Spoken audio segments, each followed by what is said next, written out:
ফেসবুকের কমেন্ট বক্সে অনেকের কমেন্টের পাশে ফলো বাটন দেখতে পান, কিন্তু আপনি কমেন্ট করলে আপনার কমেন্টের পাশে ফলো বাটন আসে না। তো কিভাবে আপনি আপনার কমেন্টের পাশে ফলো বাটন অ্যাড করবেন আজকের এই ভিডিও থেকে শিখতে পারবেন। ফলো বাটন অ্যাড করার প্রথম ধাপটি হলো আপনার ফেসবুক প্রোফাইল লক থাকা যাবে না। লক থাকলে আনলক করে নিতে হবে।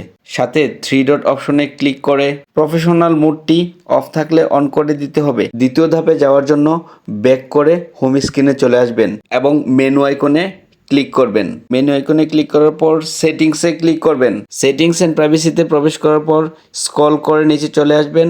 এখান থেকে how people can find and contact ইউতে টাচ করবেন এবং এখানে who can send you friend রিকোয়েস্টে ফ্রেন্ডস অফ ফ্রেন্ডস অথবা অনলি মি করে দিবেন। এখানে who can see your friend লিস্টে অনলি মি করে দিবেন।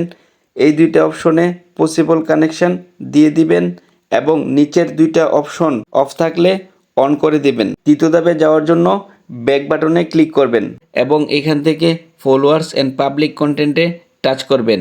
এখানে গুরুত্বপূর্ণ দুইটা settings, who can follow me public করে দিবেন এবং who can comment your post public করে দিবেন এবং অন্যান্যগুলো আপনার পছন্দ মতো করে দিবেন এবং নিচের দুইটা অপশন অফ থাকলে অন করে দিলেই আপনার কমেন্টের পাশে ফলো বাটন অ্যাড হয়ে যাবে। তো আশা করি বুঝতে পেরেছেন বন্ধুরা। দেখা হবে পরবর্তী ভিডিওতে। আল্লাহ হাফেজ।